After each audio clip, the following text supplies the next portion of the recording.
महाराज जी, मैंने आचार्य श्री के दर्शन का संकल्प लिया था कि जब तक पैरों में चप्पल नहीं पहनूंगी, लेकिन यह संकल्प अधूरा ही रह गया क्योंकि मैंने आचार्य श्री से जीवन भर का ब्रह्मचर्य लिया।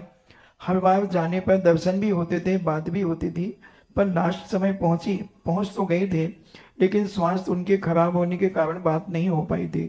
अब मुझे पैरों में साइटिका का दर्द चालू हो जाने के कारण परेशानी होने लगी है, इसलिए जिज्ञासा का समाधान करें। वो आचार्य जी के रहने तक के लिए था।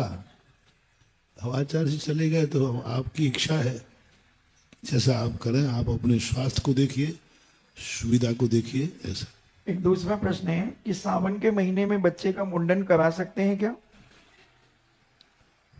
मुंडन कराने के लिए श्रावण के महीने में कोई बाधा नहीं है, क्योंकि श्रावण का महीना अच्छा माना जाता है। भादो का महीना ठीक नहीं है, श्रावण के महीने में कर सकते। बेटी की प्रसूति अगर मायके में होने पर माता पिता और मायके वालों को कितने दिन का सूतक लग सकता है? देखो, यदि प्रसूति घर में हुई है तो बराबर उनको पूरे परिवार को सूतक लगेगा घर में। यदि अस्पताल आदि में हुई है तो सूतक मात्र 24 घंटे का लगेगा, और यदि वह अस्पताल से घर आ गई है तो उसका स्पर्श आदि नहीं करना चाहिए।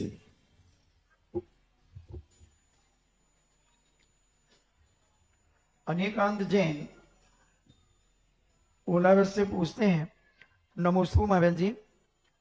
ये सूतक के संबंध में सबसे ज्यादा महिलाओं के संबंध में बड़ा विकल्प आता है।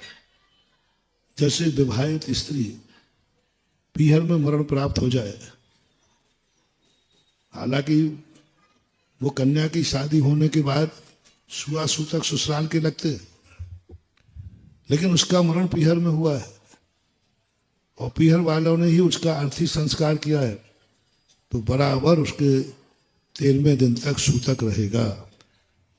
भली गोत्र बदल गया, भली वहां, लेकिन मरण तुम्हारे यहां हुआ उसका, अर्थी आपने संस्कार दिया उसको।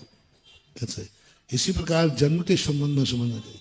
यदि घर में ही जन्म हुआ है बच्चे का, भली उस घर की वो बेटी है या दूसरे घर की बहू है, लेकिन उसको बराबर 10 दिन का पालन करना चाहिए।